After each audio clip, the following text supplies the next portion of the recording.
That would be incredible. That should be on my bucket list. Go see the Northern Lights. Right. Do you have a bucket list? No, I just have a bucket I plan on kicking. I have a bucket that I come in.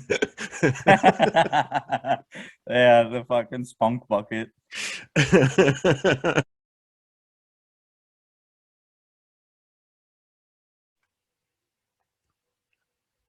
No, because I mean, you don't shit in a bucket, so No, you're no, I good. do.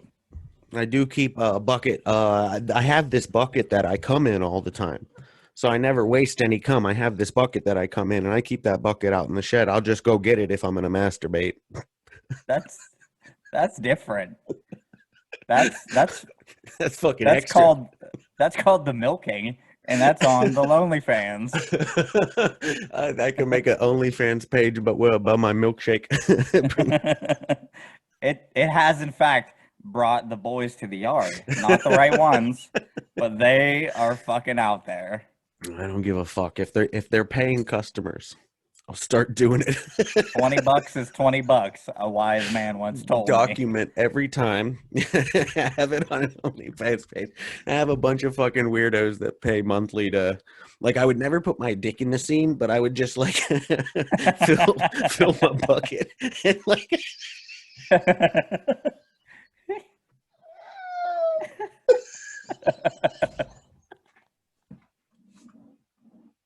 That'd be hilarious. How many people would pay the monthly fee to just see just the drop in the bucket?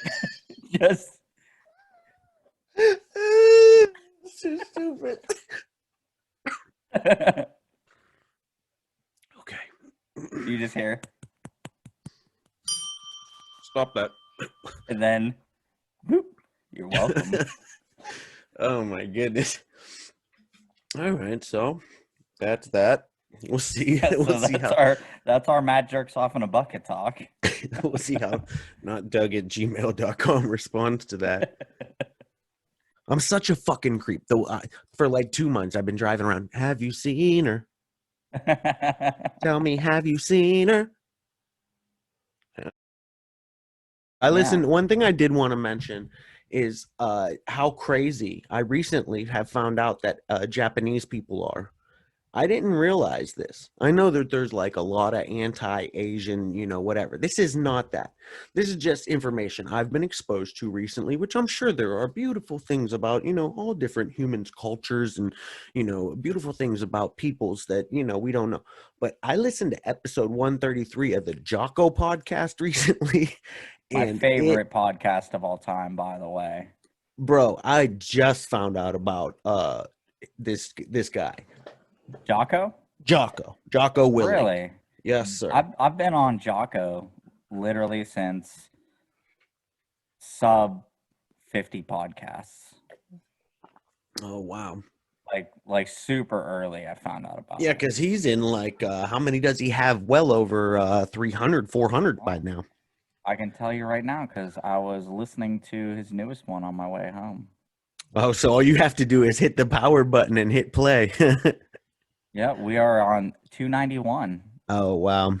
Yeah, this was big. I don't know what, something came up on my like my YouTube stream feed about war crimes, and I watched it, and they start talking about this Unit 731, which I guess is like the most heinous experiments ever committed on humans. And guess who are the owners of that information now, because they won the war. So we absolved all of this information from this crazy ass shit that was happening in like northern China when Japan invaded China. And I mean, oh, it's dark, bro.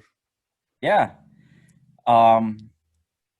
Unit 731 also, I mean, terrible human beings, great hardcore band by the name of Unit 731.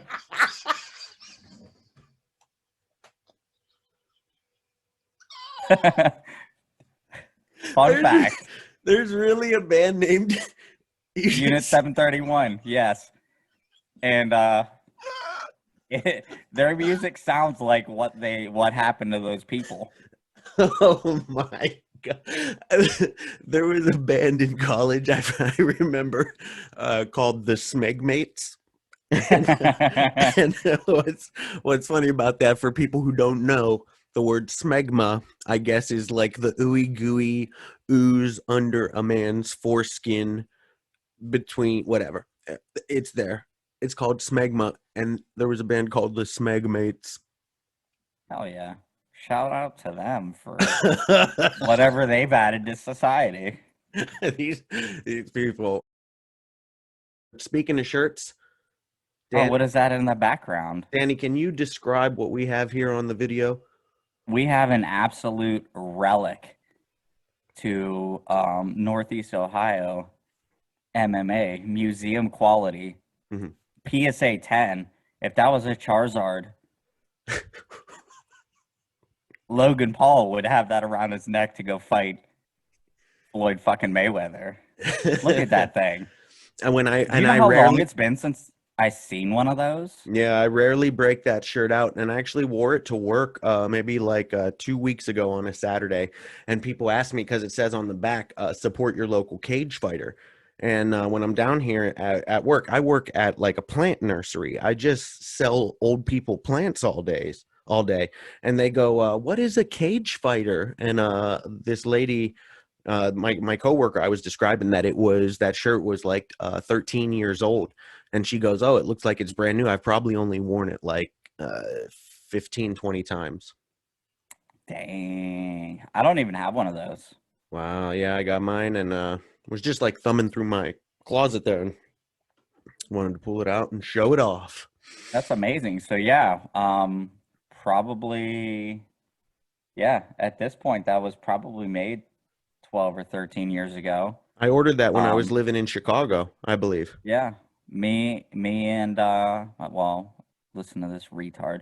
My brother-in-law and I and a few guys that we trained with that came up with the fight union, Mm-hmm. because it was like guys that had, multiple gyms, but Mm-hmm. we all trained together, got together, the fight union, we called it. Yeah.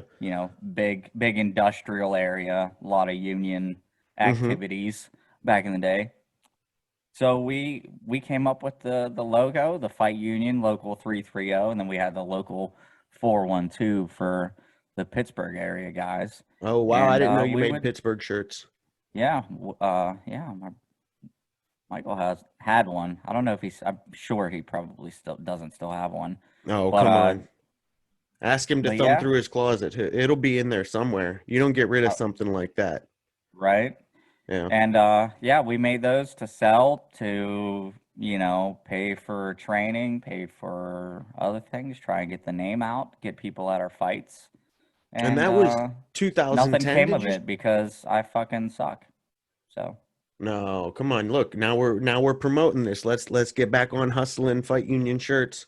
Dead Mothers Club podcast brought to you by Fight Union Local 330 and East Coast California. Both shirts can be found at the hey, website.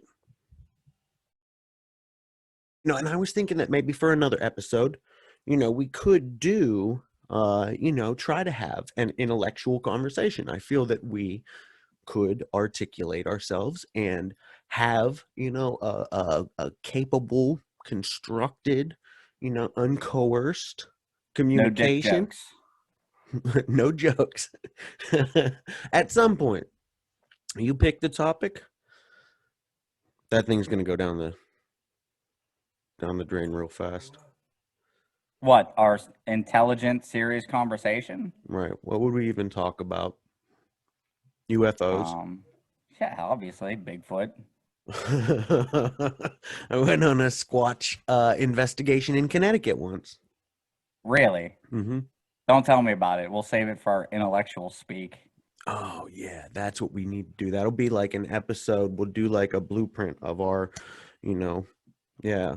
We'll go high class on motherfuckers. Yeah, like Bigfoot, high class. Mm-hmm. I'm not real up to date on that, but is there not a river that they were fighting over? Mm, How do I don't know, maybe a I river I, in I feel like by like Poland, maybe? I feel like there's a Crimea River and nobody fucking mean that.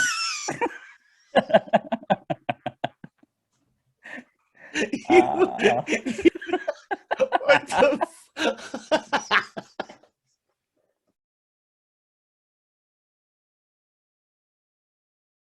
No, oh, I did want to say, just a few days ago was my mom's, my dead mother's birthday. This is the Dead Mothers Club podcast. So, with it being the 21st of July today, my dead mother's birthday was on July 17th. So, big shouts to Deborah Lynn Hale